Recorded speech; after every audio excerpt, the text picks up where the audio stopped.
Wel, Gerstyn, blwyddyn newydd dda i chi. Braf cael cwmni'n gilydd ar Sul cyntaf flwyddyn mwyn addoli yr arglwydd.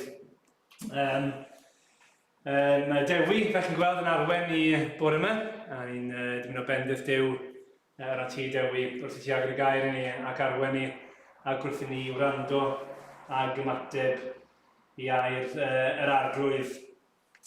Jyst am beth i gyhoeddiad, bydd cwrdd gweddi yn awgychwyn os Fawrth. Wydd yn sicr ar Zoom, ddim yn siŵr os wedi cyfarfod fan hyn hefyd, ond newn ni roi gwybod i chi cyn cyfarfod nos Fawrth. Ac yna, gwael gyfarfodydd sy'n yr wythnos yn cynnwys gweithgareddau'r plant. Newn ni rhoi gwybod i chi yn ystod yr wythnos os mae yna yn mynd i blaen wythnos yma traf y rheolau Covid presennol gyda ni. A'r unig beth arall, ni'n cofio am Helen a Menna a'r teulu, a ni'n siarad y Helen eithor, a fi'n dweud bod angladd yn Clynowel mynd i fod wythnos i ddydd Mawrth ar 11 o Ionawr, ond bod yn angladd preifat a trwy wahoddiad yn unig, fi'n siŵr, byddwn ni gyd yn dymuno bod yno, ond oedd hi am i ni gofio bod ond trwy wahoddiad yn gofyn i barchu hynny. Felly, yr 11 o Ionawr, ond cofiwch amdani hi a'r teulu ac am yr angladd. Dyna'r coeddiadau. Yna i ddarllen jyst adnod cyntaf, Salm 115. Nid i ni o arglwydd, nid i ni, ond i thenw dy hun, rho agoniant, mwyn dy gariad a ffyddlondeb, yn ei droi at yr arglwydd mewn gweddi.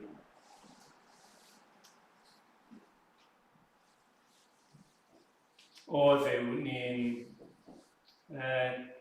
dod ac yn dymuno hynny y bore yma arglwydd. Mae nid i ni byddai'r gygoniad, ond i thenw di, mwyn dy gariad a ffyddlondeb. O Dduw, ni'n gwybod i ti bod diwrnod fel 1000 flynyddoedd, a bod 1000 o flynyddoedd fel diwrnod, bod ti o dragwyddoldeb i dragwyddoldeb. Ac eto, ni'n diolch i ti yn dy drefen di bod ti'n rhoi dyddiau ac wythnosau a blynyddoedd i ni.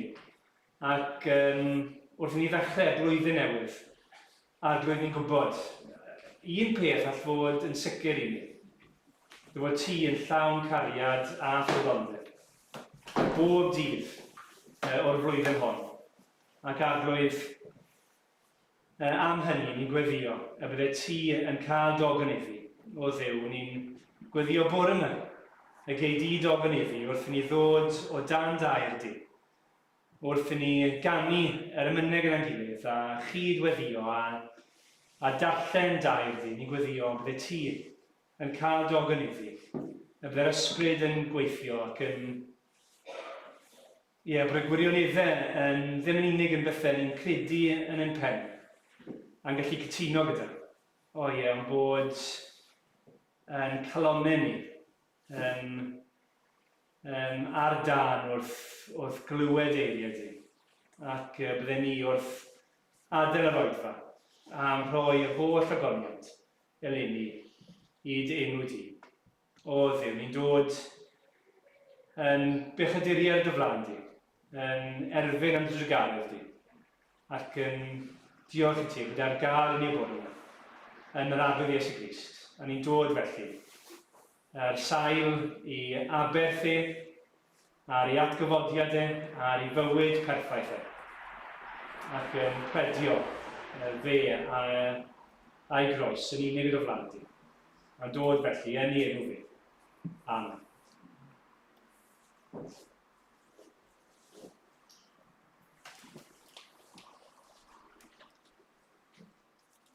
Wel, bore da, a ga i hefyd dymuno blwyddyn newydd dda i chi, a fewn ni ganu emyn i ddechrau sydd yn addas i ni ganu a ddechrau blwyddyn newydd. Mae'r llyfrau yma dal yn eich set chi, a ydych chi'n falch wybod byddwn ni'n defnyddio hwn eto heno. Ond ni'n mynd i ganu o'r llyfr ymynau y bore yma. Ni'n mynd i ddechrau gyda emyn rhif 743. 743. Yn dy law y maif amserau. Ti sy'n trefnu nyddiau i gyd. Ti yw lluniwr y cyfnodau. Oesoedd a blynyddoedd byd. Rod y fendith ar y flwyddyn newydd hon. Yn dy law y maif amserau. Ori'r bore a'r prynhawn. Ti sy'n roddi y tymhorau. Amser hau a chasglu'r grawn. Gad i'n dreulio. Ori'r flwyddyn. Yn dy waith. Yn dy law y maif amserau. Amser gwynfyd. Amser croes, amser iechyd, di-gymylau, a chysgodion diwedd oes. Gad i mwyach, dreulio nyddiau yn dy law.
Mae darlleniad bore yma yn dod efengyl Luc, penod 12. Felly, os oes Beibl gyda chi, chi droi i benod 12, ac neu ddarllen o adnod 13. Ond mae'r adnod gyntaf yn dweithio ni yn y cyfamser, yr oedd y dyrfa wedi ymgynnull yn ei miloedd, nes i bod yn sathru ei gilydd dan draed. A mae'r arglwyddesu yn ei dysgu nhw, fel mae'n dweud, yn dysgu'r disgyblion yn gyntaf, yn y lle cyntaf. Mae'n dysgu nhw pwy i'w ofni, dysgu nhw am gyffesu Crist ger bron eraill. Gan adnod 13, ein ni'n dod at ddameg yr ynfytyn cyfoethog. Meddai rhywun o'r dyrfa wrtho, athro, dywed wrth fy mrawd am roi i mi fy nghyfran o'n hetifeddiaeth. Ond meddai ef wrtho, ddyn, pwy am penododd hi yn farnwr neu'n gymodreddwr ryngoch? A dwedodd wrthynt, gofalwch am gadw rhag trachwant o bob math. Oherwydd, cymaint ei gyfoeth, nid yw bywyd neb yn dibynnu ar ei feddiannau. Ac adroddodd ddameg wrthynt. Yr oedd tir rhyw ŵr cyfoethog wedi dwy'n cnwd da. A dechreuodd feddwl a dweud wrtho hun, beth am na fi? Oherwydd nid oes gennyf unman i gasglu fy nghnydau iddo. Ac meddai, dyma beth am na fi. Tynnaf fy sgyboriau i lawr, ac adeiladu rei mwy, a chasglaf yno fy holl hyd am heiddo. Yna dywedaf wrth fy hun, ddyn a mae gennyt stor o lawer y bethau ar gyfer blynyddoedd lawer. Gorffwys, bwyta, if, bydd lawen. Ond meddai Duw wrtho, yr ynfytyn, heno, y mynner dy einioes yn ôl gennyt, a phwy gaiff y pethau a baratoaist. Felly y bydd hi ar y rhai sy'n casglu trysor iddynt ei hunain, a heb fod yn gyfoethog ger bron Duw. Meddai wrth i ddisgyblion, am hynny rwy'n dweud wrthych, pidwch â phryderu am eich bywyd nac am eich corff, beth yw fwyta na beth yw wisgo. Oherwydd mae mwy i fywyd rhywun na bwyd, a mwy i'w gorff na dillad. Styriwch y brain, nid ydyn hau nac yn medu. Nid oes ganddyn ystordi nac ysgubor, ac eto mae Duw yn ei bwydo. Gymaint mwy gwerthfawr ydych chi na'r adar. A ffyn ohonoch all ychwanegu munud at ei oes trwy bryderu. Felly, os yw hyd yn oed y peth lleiaf y tu hwnt i'ch gallu, pam yr ydych yn bryderu am y gweddill? Styriwch y lili. Pa fodd y maent yn tyfu? Nid ydyn yn llyfurio nac yn nyddu. Ond rwy'n dweud wrthych, nid oedd gan hyd yn oed Solomon yn ei holl ogoniant wisg i'w chymaru ag un o'r rhain. Os yw Duw yn dilladu felly y glaswellt, sydd heddiw yn y meysydd ac y fori yn cael ei daflu i'r ffwrn, gymaint mwy y dillada chwi o chydig ffydd. A chwythau, pwydwch a roi eich bryd ar beth yw fwyta a beth yw yfed, a pheidiwch a byw mewn pryder. Oherwydd, dyna'r holl bethau mae cenhedloedd y byd yn eu ceisio. Ond y mae gennych chi dad sy'n gwybod fod arnoch ei hangen. Ceisiwch yn hytrach ei deyrnas ef, a rhoi'r pethau hyn yn ychwaneg i chi. Peidiwch ag ofni fy mhraidd bychan, oherwydd gwelodd eich tad yn dda roi i chwi y deyrnas. Gwerthwch eich eiddo a rowch ef yn elusen. Gwnewch i chwi eich hunain byrsau nad ydynt yn treulio, trysor di-hysbydd yn y nefoedd. Lle nad yw lleidr yn dod ar y cyfyl, na gwyfyn yn difa. Oherwydd lle mae eich trysor, yno hefyd y bydd eich calon. A bod i Dduw yn dithio i air i ni, yn helpu ni i ddeall a chymwyso i air i'n bywydau ni heddi. Hynny gan ni emyn arall, 730, tydi sydd eilwm o llom can, fy nghreuwr mawr am Duw, dyddoniau di o'm hamgylch maint, bob awr yr wyf yn byw. Glywar hael a'r lloer a'r ser yn datgan dwyfol glwd, tywynu yn ddisglair yr wyt ti, trwy bopeth sydd yn bod. O na fwy tafod dan yr hod yn ddistaw am dy waith, minnau fy negaf hyd fy medd, dy holl ddeioni maith. Diolchaf ond y gariad ci yn estyn hyd fy oes.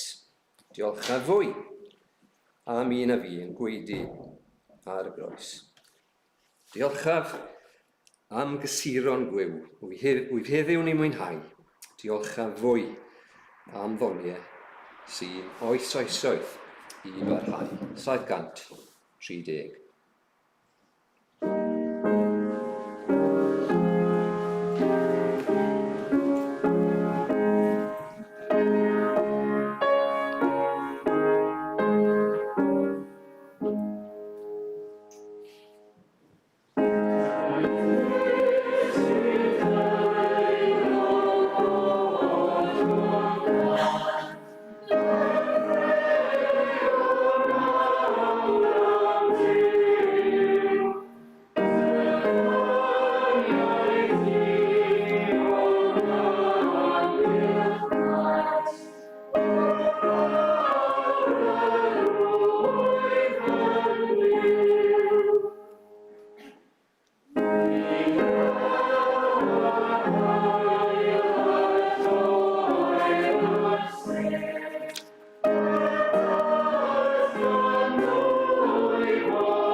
Jyst doi coedyd arall cyn bod ni'n gweddio.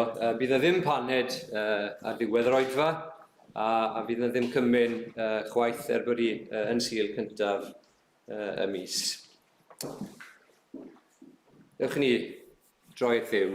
Ewch ni i gyd i geisio Duw gyda'n gilydd.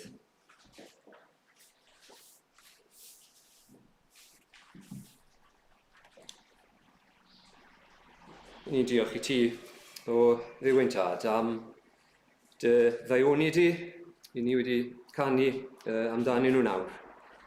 Am y pethau da wyt ti'n rhoi i ni.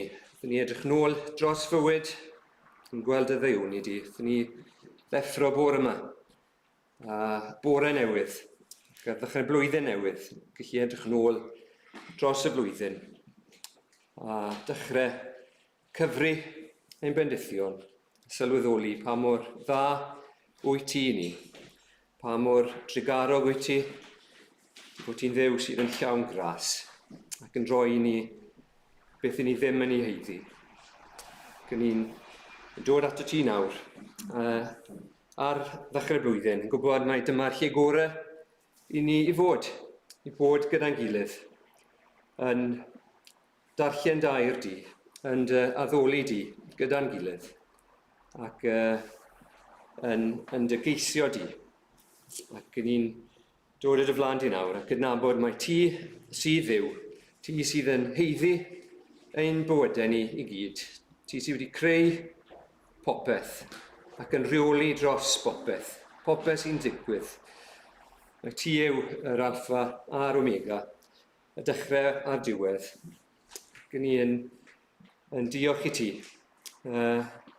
Bod ni ddim ond yma am amser byr eto i ti wedi rhoi tragwyddoldeb yn ein calonnau ni. Ti wedi ein creu ni yn gorff ac yn enaid. Ni ddim fel anifeiliaid yn cwmpas ni.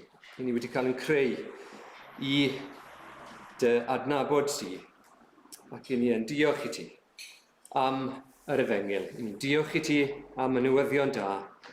Meddwl am beth ni wedi bod yn meddwl amdano dros gyfnod y Nadolig, yr arglwydd Iesu Grist, yn dod i'r byd erchyll yma, yn dod i'r byd trist yma, byd o bechod. Diolch i ti y bore yma am yr holl broffwydoliaethau ni wedi bod yn meddwl amdanyn nhw, yr holl bwyntio ymlaen at yr un nath gyflawni pob peth, yr un nath ddod fel babi bach i'r byd yma, a byw fel plentyn, byw fel dyn, byw yng nghanol yr holl ddrygioni, yr holl greulondeb o'i gwmpas e. Ond diolch i ti y bore yma. Mae dyma'r unig ffordd, ni'n gwybod, mae dyna'r unig ffordd y gallwn ni gael yn cymodi gyda ti. Diolch i ti, dy fod ti wedi dod i ddelio â'n problem fwyaf ni. Beth bynnag i ni'n pryderu amdano bore yma. Beth bynnag yw'r problemau sydd yn ein bywydau ni. Ni'n gwybod na'r broblem fwyaf yw ein bod ni'n bechaduriad ac wrth natur ein bod ni i gyd yn bell oddi wrtho ti, yn ddieithriad i ti, ac yn heiddi cael ein gwrthod am byth oherwydd ein drygioni ni a'n methiant ni. Ni'n diolch i ti am y newyddion da. Ni'n diolch i ti bod yr arglwydd Iesu Grist wedi byw bywyd o eifuddod, wedi ei demtio ym mhob peth, yr un peth â ni, ond cymaint yn fwy, ac eto heb gwympo, heb syrthio. Ni'n diolch i ti, mae fe oedd yr unig un oedd yn ddigon da i fynd i'r groes, i dalu ein dyled ni, ddyled o'n ni methu dalu yn ôl. Ni'n diolch i ti bore yma, i fod oedd y cyfoeth ti hwnt i beth allwn ni byth ei ddeall neu ddisgrifio, bod wedi dod yn dlawd ac wedi mynd i'r groes, fel ein bod ni yn gallu cael yn galw yn blant i ti o Dduw. Fel bod ni yn gallu cael yn galw mewn i dy deyrnas di. O'n i'n gweddio nawr felly ar ddechrau blwyddyn arall. Ni'n dod yma bore yma nawr i ddarllen dair di ac ni'n gofyn i ti i ddelio gyda ni, i weld bod y bywyd yma ni'n byw ddim yn para am byth, a bod yna farwolaeth yn aros bob un ohono ni. Ond ni'n diolch i ti bore yma bod ni'n dod, nid jyst ar ddechrau blwyddyn newydd, ond ni'n dod ar fore dydd Sul i gofio bod yr arglwydd Iesu Grist yn fyw. A mae dyma sail yn gobeith ni, bod ni bore yma ddim yn bobl sydd heb obaith, yn byw jyst i'r bywyd yma'n unig, ond bod gyda ni gobeith fywyd trygwyddol. A oherwydd bod yr arglwydd Iesu Grist wedi curo, wedi trechu y diafol a pechod a marwolaeth. Dyma beth yw bywyd trygwyddol, dy adnabod di. Ac ni'n gweddio nawr bore yma bydde ti'n rhoi'r awydd yma trwy'r ysbryd, rhoi'r awydd yma a'r dyhead yma yno ni i dy adnabod di. Dy adnabod di'n well, a dy ddilyn di. Ac bydde ein blaenoriaethau ni bore yma ddim yr un peth a blaenoriaethau pawb arall o'n cwmpas ni, jyst i fod yn fwy iach y flwyddyn yma, i fod yn fwy llwyddiannus, i fod yn fwy cyfoethog a poblogaidd ac yn fwy hapus.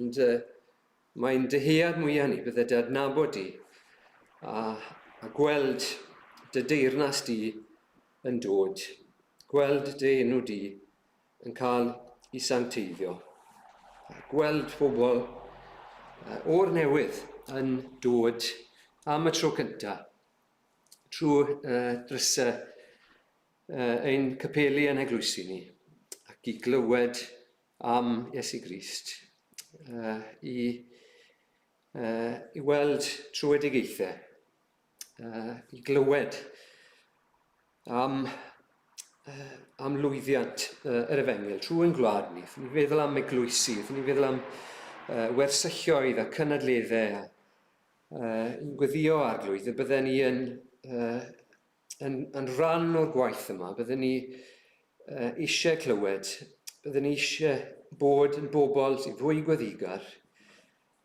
eisiau gweld yn 2022, gweld dy enw di yn cael ei ddyrchafu. Ni'n dod ato ti nawr, diolch i ti bod ni'n gallu bod yma, ni'n cyflwyno'r sefyllfa i ti, gweddio bydden ni yn rhydd o'r cyfyngiadau yma yn fuan iawn. Ni'n cyflwyno rai sydd ddim yma bore yma. Ni'n meddwl yn arbennig nawr am y gibbard yn gofyn ar y ti i'w cysuro nhw yn ei galar nhw.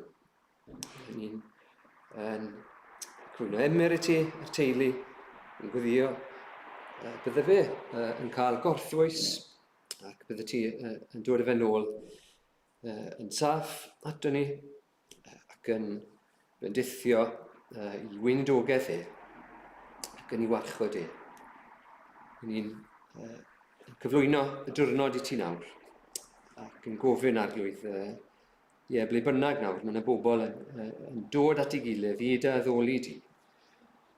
Ni yn gweddio, bydde yna wrandawiad, bydde yna ymateb, bydde ti yn adeiladu dy eglwys yn ystod y flwyddyn yma, yng Nghymru a trwy'r y byd, ac o arglwydd gweithio yno ni, bywhad y waith. O arglwydd mawr, yn ein calonnau ninnau nawr.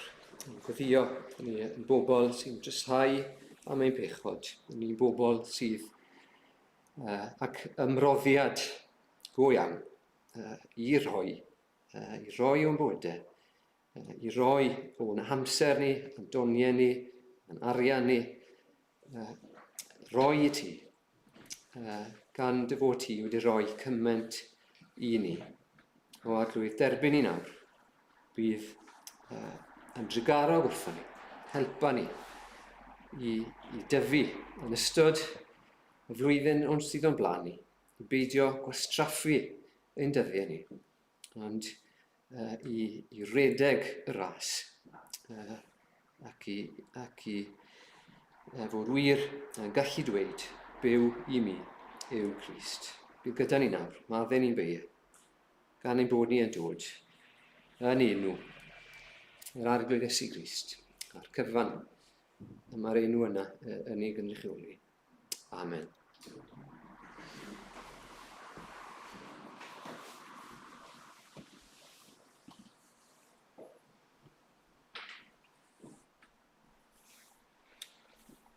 A 642 yw'r rhif remer nesaf. 642. I ti, dymuno'n fyw, o Iesu da, ar lwybrau esmwyth oes, dan heilwen ha. Neu, os daw'r niwl guddio'r wybren las, na dim hofnau, atal gwaith dy ras, yn fwy bob dydd i ti dymuno'n fyw, gan wneud y waith yn well, gwaith engel yw, a gad i mi wrth ringoi hysgol hwy, gael beunydd weld, o'th degwch lawer mwy. Os rhaid ymwadu, dyr o ras i mi, rhag cadw dim yn ôl o ddiwrthio ti, na chaid, na gair, na chlod, na swyn y byd, dy atal Iesu da, i lenwi yn ryd. Ni allaf roddi, fel y rhoddais dyn, rwy'n gweld yng ngolau'r groes, fy ngorau'n ddim, ond at y groes hynny, deia fi, im roi fy hunan i'th ewyllus di.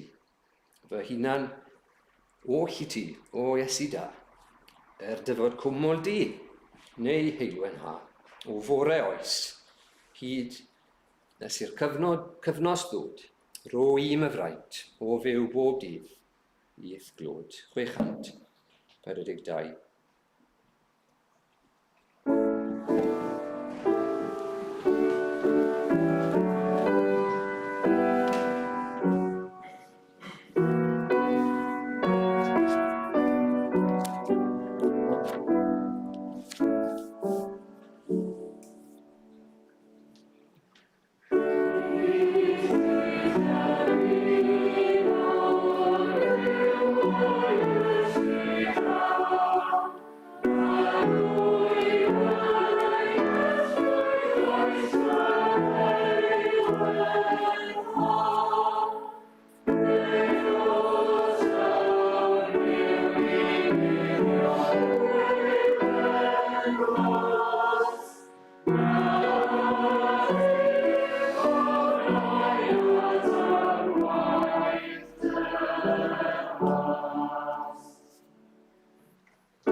Dyma beth a wnaf. Dyna'r geiriau fi eisiau ni ystyried bore yma. A mae'r geiriau'n yn dod yn nameg yr ynfytyn cyfoethog. Felly, os ys Beibl dych chi, ni droi at y ddameg yna, a na i ddarllen y ddameg eto i ni gael atgoffa'n hunain o'r manylion. Ac adroddodd ddameg wrthynt. Yr oedd tir rhyw ŵr cyfoethog wedi dwyn cnwd da. A dechreuodd feddwl a dweud wrth fy hun, beth am na fi? Oherwydd, nid oes gen I fynd yma i gasglu fy nghnydau iddo. Ac meddai, dyma beth am na fi. Tynaf fy sgyboriau I lawr, ac adeiladu rai mwy, a chasglaf yno fy holl hyd am heiddo. Yna dywedaf wrth fy hun, ddyn y mae gennyt stor o lawer y bethau, ar gyfer blynyddoedd lawer. Gorffwys, bwyta, if, bydd lawen. Ond meddai Duw wrtho, yr ynfytyn, heno, y mynner deinioes yn ôl gennyt, a phwy gaiff y pethau y baratowaist. Felly y bydd hi ar y rai sy'n casglu trysor iddynt eu hunain, a heb fod yn gyfoethog ger bron Duw. Dyma beth a wnaf. Felly dyma ni'n dod at hanes, at y ddameg yma, y dyn yma a'i gynlluniau. A maen nhw'n gynlluniau mawr. Maen nhw ddim yn jyst yn gynlluniau, wel, dyma be na I fori. Maen nhw'n gynlluniau sydd yn crynhoi beth sy'n bwysig i'r dyn yma. Dyma be fi'n mynd I wneud a gweddill fy mywyd. Darllen llyfr yr wythnos yma, The Prime Ministers We Never Had. Beth yw'r pwynt darllen llyfr fel yna, ond mae'n benod yn y llyfr yna, hanes am Michael Heseltine. Fi oedd bron yn dod yn brif weinidog. Yn ôl y sôn, yn ôl ffrind iddo fe, pan oedd e'n 20 oed, yn Rhydychen, neu Caergrawnt, dwi'n credu, wedi sgwennu ar gefn amlen beth oedd ei gynlluniau fe ar gyfer I fywyd. Erbyn 25 oed, bydde fe'n filiwnydd. Erbyn 35, bydde fe'n aelod seneddol. Erbyn 45, bydde fe'n weinidog yn y cabinet. Ac erbyn 55 oed, bydde fe'n brif weinidog. Nath I ddim cweit gweithio fel yna, mae rai o'ch chi yn cofio. Fi'n ame bore yma, os gan unrhyw un fan hyn gynlluniau cweit mor uchelgeisiol. Ac eto, mae'n gyfnod yr addunedau, yn naturiol. Mae'n gyfnod diwedd blwyddyn a dechrau blwyddyn newydd, lle mae'n siŵr ar ryw adduned neu ryw gynllun am bethau ni eisiau gwneud yn well yn 2022. Ac yn ddi troi I unrhyw bapur newydd, heb o'ch chi'n cael ryw erthygl am beth I wneud, sut I wella eich hunan yn 2022. A new you, a sharper brain, a better body, ac yn y blaen. A be fi eisiau ni I feddwl amdano bore yma yw beth sydd yn bwysig I ni ar ddechrau 2022. Beth yw ein cynlluniau ni? Beth I ni'n dweud bore yma? Dyma beth a wnaf. Mae'r dyn yma, mae cynlluniau fe yn dweud popeth amdano fe. Dweud popeth am ein gymeriad e. Mae dim ond cwpl o adnodau sydd gyda ni. A'r un beth gyda ni, mae beth sydd ar y meddyliau ni, beth yw'n breuddwydio ni, a'n adlewyrchu beth sydd wir yn bwysig I ni, a pa fath o bobl I ni. Ydyn ni eisiau bod y math o bobl mae Duw, nid pobl eraill, ond Duw ei hun, yn dweud amdano ni y ffŵl, yr ynfytyn. Wel os na, mae rhaid I ni I ddysgu o'r ddameg yma, y bore yma. Felly, eisiau edrych yn gyntaf ar y cyd-destun. Y cyd-destun, achos mae'n bwysig iawn i ni ddeall cyd-destun y ddameg. Yn ail wedyn, y ffwl cyfoethog yma, be nath e, be dyle fe di wneud, ac yn ola, sut mae bod yn gyfoethog ger bron Duw, sut mae buddsoddi yn ddoeth. Felly yn gyntaf, y cyd-destun. A mae Luc 12 yn debyg iawn i Mathew penod 6, a ran yna o bregaeth ar y mynydd. Yn rhywbeth chi'n gwneud pnawn yma, os chi eisiau. Chi fynd agor eich Beibl, a chi'n gallu glicio nôl ymlaen rhwng Luc 12 a Mathew penod 6. A mae llawer o'r un geiriau gyda chi. Ac yn y ddau le, mae yna dyrfa fawr wedi ymgynnull. Yn ei miloedd. Chi dychmygwch yn yna, y dyrfa o filoedd, nes i bod yn sathru i gilydd dan draed. Ond eto, mae'n dweud wrthyn ni bod geiriau Iesu Grist yn gyntaf, yn y lle cyntaf, yw ddisgyblion. Dechreuodd ef ddweud wrth i ddisgyblion yn gyntaf. I rai sydd wir yn ei ddilyn e. A dyma'r neges yn cyffredinol chi'n cael yn y ddau le.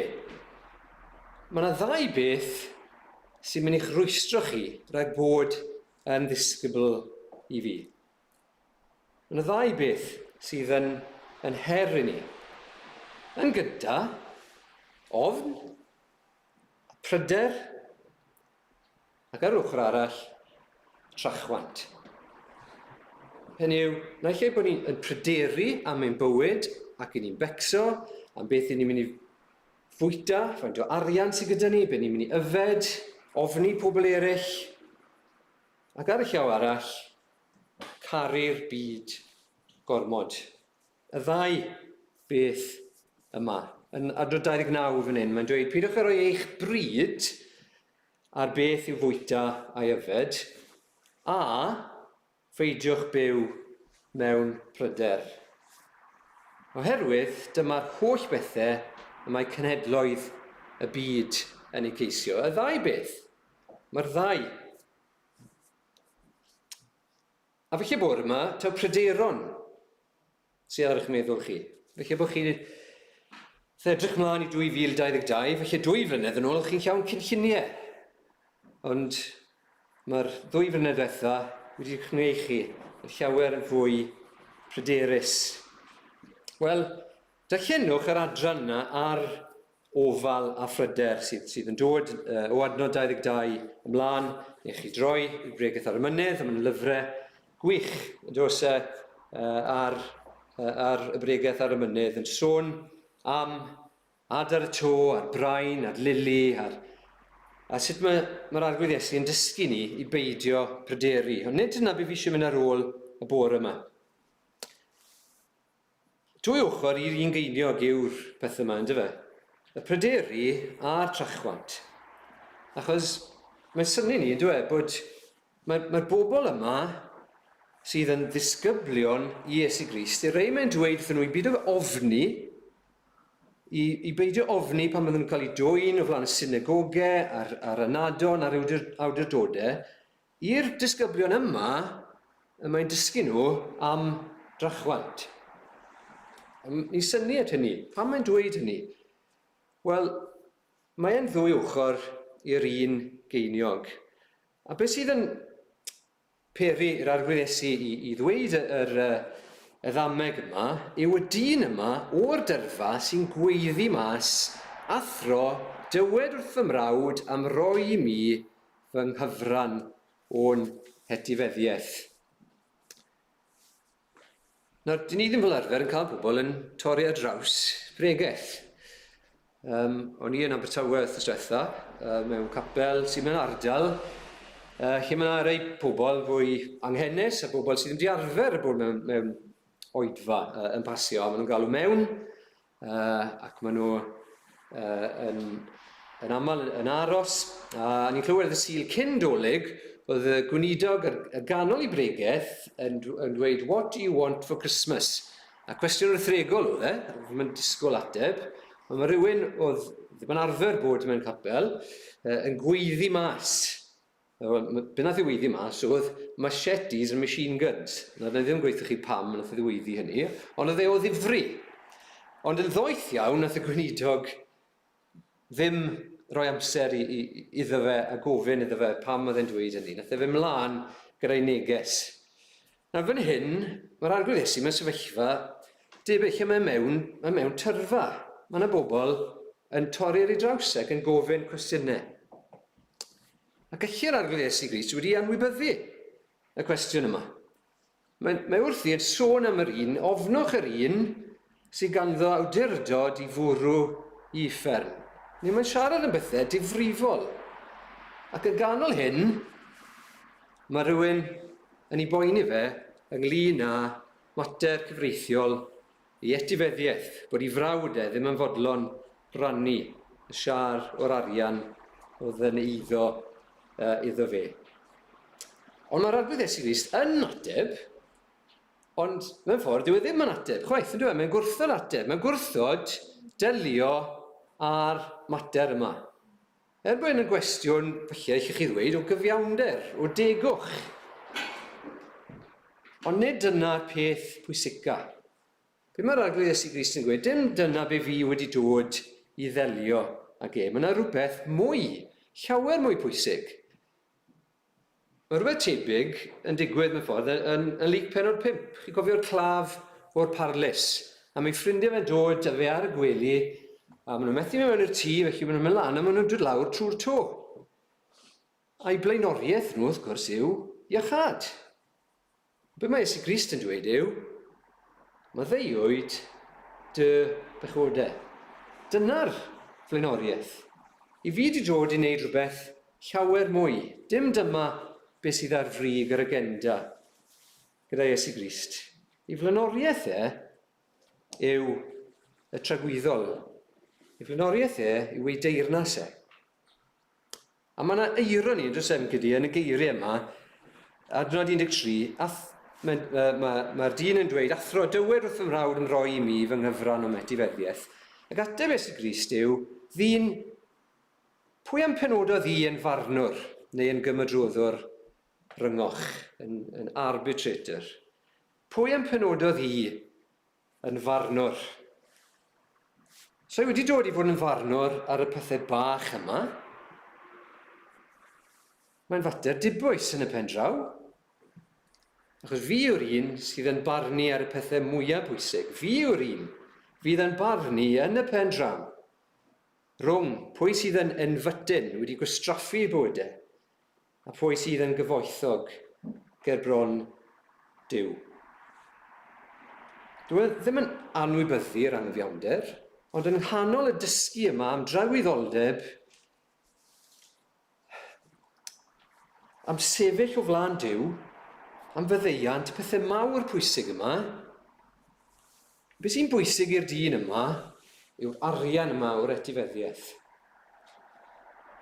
A ni hefyd ydyn ni'n gallu bod rhywun peth. Ni'n gallu darllen y gair, ni'n gallu dod fan hyn i glywed am pethau mawr, pethau sydd gymaint yn fwy pwysig neu unrhyw beth ni'n clywed pan ni'n gwylio teledu neu unrhyw le arall. Ni'n meddwl am pethau mawr, a ni'n gallu eistedd fyna a meddwl am just stuff, ydyn ni, just pethau sy'n mynd i lenwi ein meddyliau ni ar hyd yr wythnos. Pethau ni'n gallu cael mewn bywyd. A dyna oedd y problem mawr dyn yma, oedd y byd yma, y trachwant yma. Just cael pethau yn y byd yma. A felly mae'r arglwydd Iesu Grist yn dweud, gochelwch am gadw rhag trachwant o bob math. Greed yn Saesneg. A mae'r gair Groeg yn cyfleu y syniad yma o syched am fwy, a mwy, a mwy, trwy'r amser. Syched. So chi styc ar y môr, yn bell o bob man, bydd ddim dŵr yfed chi, felly byddwch chi'n cael eich temtio ys di yfed dŵr y môr. A wedyn byddwch chi'n yfed mwy, a mwy, a mwy, ond byddwch fe'n eich dinistrio chi, byddwch fe'n eich lladd chi.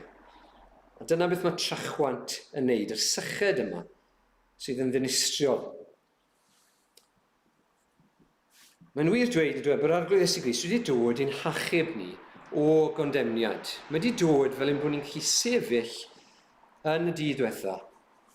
Sefyll o flaen Duw. Ond mae hefyd yn wir bod wedi dod i'n achub ni rhag ni yn hunain. Rhag ni yn hunain. Achos y math o bobl i ni sydd eisiau mynd ar ôl pethau'r byd yma. A mae'r pethau yna sy'n dod i'w caru nhw. Mae'r trachwad yma yn gallu ein dinistrio ni. Wel, gewch ni feddwl am y ffwl cyfoethog, y dyn cyfoethog yn y ddameg. Be mae'n gwneud? A beth dylai fe fod wedi wneud? Felly, yn y ddameg yma, mae'n dweud yr oedd tir rhyw ŵr cyfoethog wedi dwy'n cnwd da. A mae'n bwysig bod ni'n dweud yn y lle cyntaf, nad yw llwyddiant a cyfoeth ynddo hun yn cael ei gondemnio. Dyw ddim yn cael ei gondemnio fan hyn. Na, yn un man arall, o'ch chi'n darllen trwy'r Beibl, ni'n darllen am bobl oedd yn gyfoethog. Oedd Abraham yn gyfoethog, oedd Solomon yn gyfoethog, oedd Job, hyd yn oed yn y Testament Newydd, Joseph o Arimathea, oedd gyda nhw gyfoeth. As dim unrhyw awgrym bod wedi dod yn gyfoethog trwy ryw dwyll. Mae wedi gweithio'n galed trwy'r fod, a mae nawr yn ddyn cyfoethog. Felly beth yw ei broblem e? Be mae'n neud yn wrong? Wel, ei broblem e yw bod e'n anwybyddu Duw. Mae'n anwybyddu Duw. Felly nid jyst cyfoeth yw e. Rhywbeth sydd wedi bod yn trendo ar gyfryngau cymdeithasol yn ystod y misoedd diwetha, medden nhw wrtho fi, yw YOLO. Dim byd yn neud â YOLO fan hyn. Ond YOLO, fel YOLO, allwch chi feddwl, os ydych chi'ch hun, beth hwnna, beth yw ystyr yr acronym yna? Wel, YOLO, you only live once. You only live once. Felly bod y pandemig yma wedi deffro rhai pobl sy'n felly yn gyfoethog iawn, a maen nhw'n meddwl, wel, pam i fi'n gweithio bob awr, bob dydd, jyst i ennill cyflog uchel, ac yna sy'n amser fi yw fwynhau e. Mae bywyd yn pasio heibio. Felly maen nhw'n fodlon, felly ar y gorau yw swyddi, felly i fod yn glotach yn ariannol, mwyn cael profiadau newydd. A dyna sy'n bwysig. Chi'n dianc i fyw i'r wlad, a cael amser i goginio, a teithio, a cael just adventures mewn bywyd, y profiadau yna. Ond wedyn, pa mor wahanol yw byd olwg fel la, i beth sydd gyda ni fan hyn? Yr un peth yw e, ynddo fe? Yn y pen draw, pobl yn meddwl, mae dy fi amser, a fi eisiau rhoi'n amser i fi fy hun. Wel, be mae'r dyn yma'n neud yn wrong? Wel, mae yna 4 peth. Lle ni dynnu sylw dyn nhw. 4 peth mae'r dyn yma'n neud yn anghywir. Yn gyntaf, dyw e ddim yn nabod ei hun. Dyw e ddim yn nabod ei hun. Mae'n dweud, pan mae dy fe y broblem yma, le fi'n mynd i gasglu'r holl cnydau yma sydd gyda fi, mae'n meddwl bydd yr cnydau yma, yr cyfoeth yma, yn ei fodloni fe. Dyna'r camgymeriad cyntaf. Mae'n meddwl y bydd gorffwys ar llawer o bethau, a'r bwyta, a'r yfed, yn ei fodloni fe. Dyna'r beth top cyntaf mae'n neud. Dyna'r reswm cyntaf, mae'n ffwl. A faint o bobl gyfoethog i ni darllen dan o hyd, sydd gymer y gyfoeth, ond maen nhw'n gweld yn diwedd, dwi'n yn neud nhw yn hapus. Dwi ddim yn meddwl am ei enaid, bod Duw wedi creu e yn gorff ac enaid. Wedi cael ei greu i adnabod Duw. Mae'n meddwl yn unig am y corfforol, am y byd yma. Felly, dwi ddim yn nabod ei hun. Yn ail, dwi ddim yn meddwl am neb arall. Yn y gwreiddiol, mae fi a fy yn codi 12 o weithiau yn yr adnodau yma. 12 o weithiau. Jyst mewn tair adnod. Dyma beth a wnaf fi. Fy ho hyd am eiddo i. Fi na mae gennyf stor o lawer o bethau. Mae gyd mae'n meddwl amdano yw fe ei hun a neb arall. Dwi ddim yn meddwl mae dy fi'r cnydau ychwanegol yma yn edrych na rannu'r gweddill, mae digon gyda fi. Na, mae'n cadw cyfan iddo fe ei hunan. A felly, na pham mae angen codi mwy a mwy o ysguboriau. Yn drydydd, dyw e ddim yn cydnabod Duw. Yn lle meddwl, wel fi wedi cael yr holl bethau yma achos daioni Duw tuag atai. Yn lle dweud fe enaid bendithia yr arglwydd. Mae jyst yn meddwl amdano fe ei hun, beth i fi wedi cyflawni. Fi sydd wedi cael y cyfoeth yma, a nawr fi'n heiddi mwynhau e. Ac yn ola, mae'n meddwl bod e'n reoli popeth. Mae'n meddwl mae fe sy'n control. I am the master of my fate. I am the captain of my soul. A mae gennyt stor o lawer o bethau ar gyfer blynyddoedd lawer. Mae'n meddwl bod y fe flynyddoedd lawer o'i flaen e. Ond mae Duw yn dweud heno yn mynnu'r deinioes yn ôl gennyt. Beth dyle bod yn dweud, mae Salm yn dweud, Salm 39, arglwydd dangos i mi, mor feidrol y dwyf. Yr ynfytyn, you fool, yn yr hen gyfeithiad, mae'n dweud, o ynfyd. Wel, beth wyt ti'n neud? Ond ydyn ni bore yma yn euog o'r gwallau hyn? Ar ddechrau blwyddyn newydd.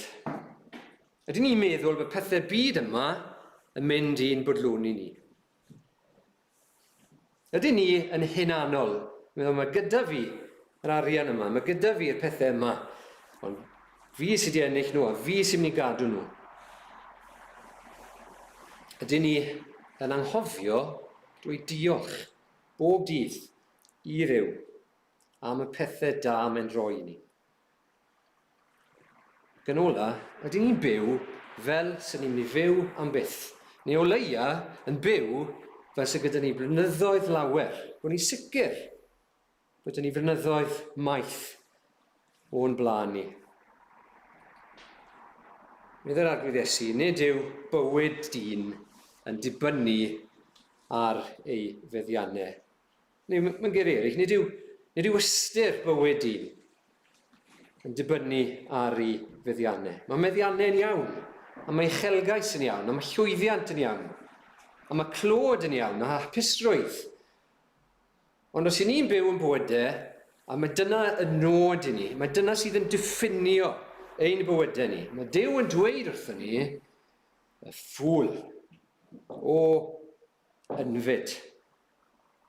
Dyna beth mae'n dweud wrth y dyn yma. Yn ola, sut mae bod yn gyfoethog ger bron Duw? Sut mae buddsoddi yn ddoeth? Sut mae osgoi camgymeriad y ffwl gyfoethog? Wel, y pwynt yw bod rhaid i ni fod y gwrthwyneb llwyr i'r dyn yma. Ceisiwch yn hytrach ei deyrnas ef. Mae yna elfen o either o fan hyn. Ceisiwch yn hytrach ei deyrnas ef. Dwi'n darllen yn ystod yr wythnos diwetha, llyfr ni wedi darllen flynyddoedd maith yn ôl, Don't Waste Your Life, gan John Piper. Yn dweud ar y cefn, I will tell you what a tragedy is. I will show you how to waste your life. Mae'n sôn am ryw hanes oedd yn Reader's Digest. A couple took early retirement from their jobs in the northeast 5 years ago when he was 59 and she was 51. Now they live in Florida where they cruise on their 30-foot trawler, play softball and collect shells. Picture them before Christ at the great day of judgment. Look, Lord, see my shells. That is a tragedy. Mae hwnna'n achos eithafol yn dweud. Rhywun peth, felly, dyn yma, felly bod chi'n dweud, wel, fi ddim fel na. A felly bod chi'n dweud am yr ynfytyn cyfoethog, wel, fi ddim fel na. Fi'n fwy cymedrol yna. Ond dyma mae'r llyfr yma'n dweud ni, byd o bod yn gymhedrol. Dwi'n mynd ddigon i fod yn gymhedrol. God created us to live with a single passion, to joyfully display his supreme excellence in all the spheres of life. The wasted life is the life without this passion. God calls us to pray and think and dream and plan and work, not to be made much of, but to make much of him in every part of our lives.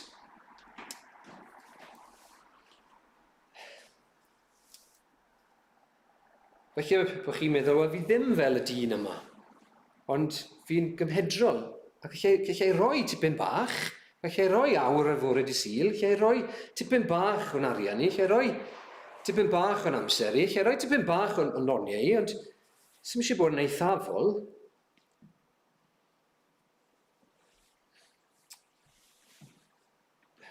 Pan mae Paul yn 2 Corinthiaid yn sôn am roi yn hael, mae'r esiampl mae'n rhoi, nid yn esiampl o rywun sydd yn hael a di roi tipyn, yr esiampl yw Iesu Grist ei hun. Os di byd cymhedrol am y ffordd mae'r arglwydd Iesu Grist wedi rhoi ei hun.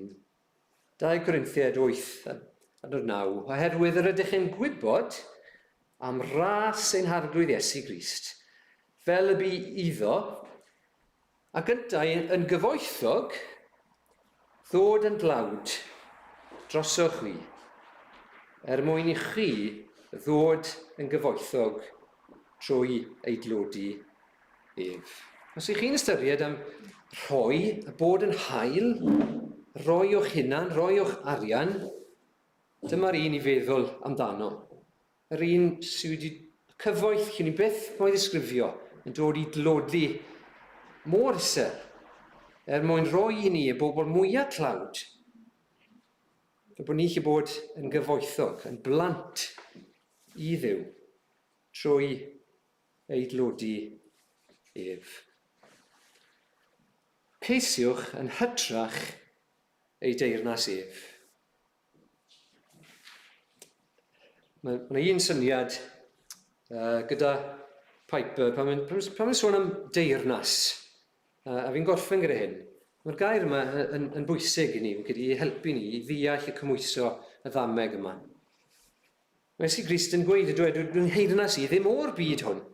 Felly mae eisiau ni i beidio bod o'r byd hwn.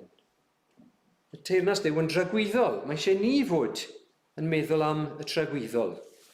Ond mae un syniad gyda Piper, y syniad yma o fyw mewn amser rhyfel a byw mewn amser heddwch. Chi'n dychmygu byw mewn amser rhyfel? Mae pawb yn gorfod cyd-dynnu. Mae pawb yn gorfod aberthu. Mae pawb yn gorfod ymdrechu mwyn yr achos. Ond i ni, meddwl Piper, yn wedig yn y Gorllewin, America, yn Ewrop, ni'n fel Cristnogion, ni'n chi byw fel sy'n ni'n byw mewn cyfnod o heddwch. A ni'n meddwl, falle mewn ffordd fel y dyn cyfoethog yma, ni'n llawn cynlluniau. Ond edrych yn meddwl am deyrnas Dduw, bod yna frwydr. Bod ni ddim jyst yn dweud deled dy deyrnas, ond bod ni'n rhan o'r ymdrech yma. Bod ni wedi ymroi yn llwyr i waith y deyrnas. Chi'n cofio bod y ddameg yma yn cael i adrodd i'r disgyblion a'r adeg lle maen nhw'n goffod dewis. A dyn nhw'n mynd i roi felly yn gymhedrol, dyn nhw'n gallu roi yn gymhedrol, mae yna either o fan hyn yn dos. Chi'n eillai mynd i fod yn drychwantus ac yn meddwl just am y byd yma, cael pethau yn y byd yma, neu chi'n mynd i ddilyn fi. As chi'n mynd i ddilyn fi, mae yna ymroddiad, mae yna roi, mae yna gost. Mae rhaid chi fod yn involved ac yn stuck in yng ngwaith y deyrnas. Un peth ola i gloi am y gair yma, teyrnas. Mae'r deyrnas yma i ddod. Mae'r deyrnas yma i ddod. Os chi'n troi i Luc 17, dyfodiad y deyrnas. A mae llyfr Piper fan hyn ar y cefn, mae'n dweud, most people slip by in life without a passion for God, spending their lives on trivial diversions, living for comfort and pleasure. A dyna beth sydd â chi, yn hanes yr ynfytyn cyfoethog, ond hefyd, os chi'n troi cwpl o dudalennau, i benod 17 o Luc, dyma beth sydd gyda chi fan hyn hefyd. A mae'n drewiadol fan hyn, pan mae'n sôn am y dyfodiad, mae'n sôn am ddyddiau Noah a dyddiau Lot. Sy'n drewiadol yw, dwi ddim yn sôn am ei drygioni nhw. Dwi ddim yn sôn am ei pechod mawr nhw. Mae'n sôn am y pethau o ddydd i ddydd o'n nhw'n byw iddo fe. Beth mae Piper yn galw, spending their lives on trivial diversion, living for comfort and pleasure. Mae teyrnas Dduw i ddod. A dylen ni fod yn byw yn bywyd yn cofio hynny. A adnod 26 i 30, yn ddarllen yr adnodau hynny. Ac fel y bu hi, y nyddiau Noah, felly hefyd y bydd hi yn nyddiau mab y dyn. Yr oedd pobl yn bwyta, yn yfed, cymryd gwragedd, yn cael gwir, hyd y dydd yr aeth Noah mewn i'r arch, ac a daeth y dilyw a difa pawb.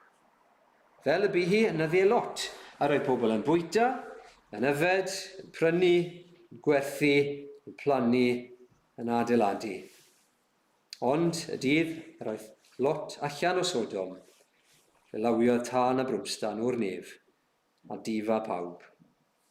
Yn union felly, y bydd hi yn y dydd, y datgyddir mab y dyn. Chi'n gweld yr un neges, beth sydd yn wir am bobl trwy'r canrifoedd, trwy miloedd o flynyddoedd. Byw jyst i'r byd yma, cynllunio ar gyfer y bywyd yma'n unig, heb cynllunio ar gyfer tragwyddoldeb, heb fuddsoddi a am fod yn gyfoethog o flaen Duw. Wel, bod i Dduw yn helpu ni, leni, yn ystod 2022, i fuddsoddi yn y pethau cywir, i roi yn hunain, i beidio a bod fel yr ynfytyn cyfoethog, i fod y gwrthwyneb i hynny, ac i roi yn hunain yn llwyr iddo fe. Bod i Dduw bendithio i air i ni bore yma. Amen.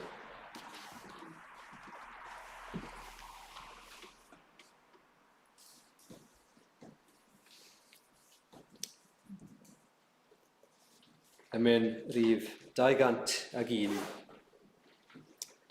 201. Dewch i ni feddwl o ddifri wrth ni gannu y geiriau yma. Iesu ei hunan yw fy mywyd. Iesu'n marw ar y groes. Y trysorau mwyaf feddaf yw ei chwerw angau loes.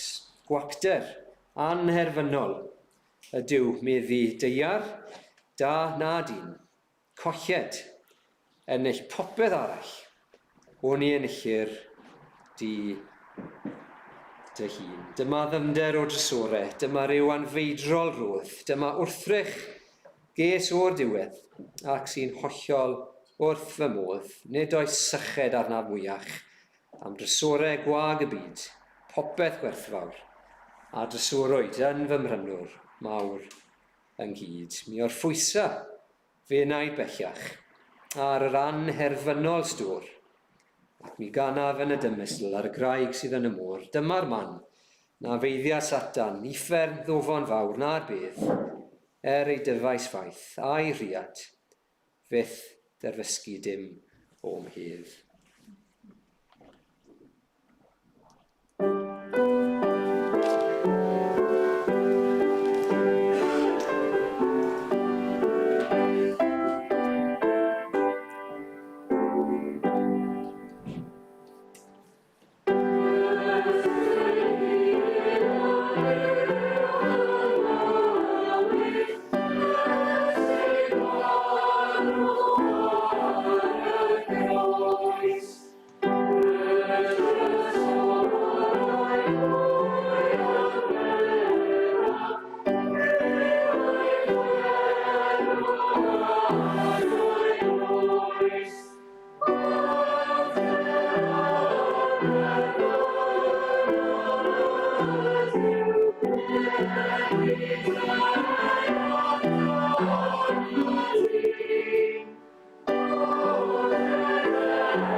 O arglwydd, helpa ni i gymwyso gwersi sydd yn y ddameg yma, sydd yn dy air di.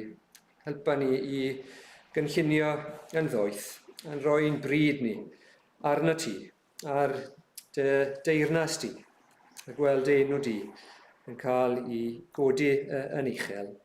O, bydd gyda ni nawr, o bod i ras yn arglwydd Iesu Grist, a chariad Duw, a chymdeithas yr Ysbryd Glân i aros gyda ni yn oes oesoedd.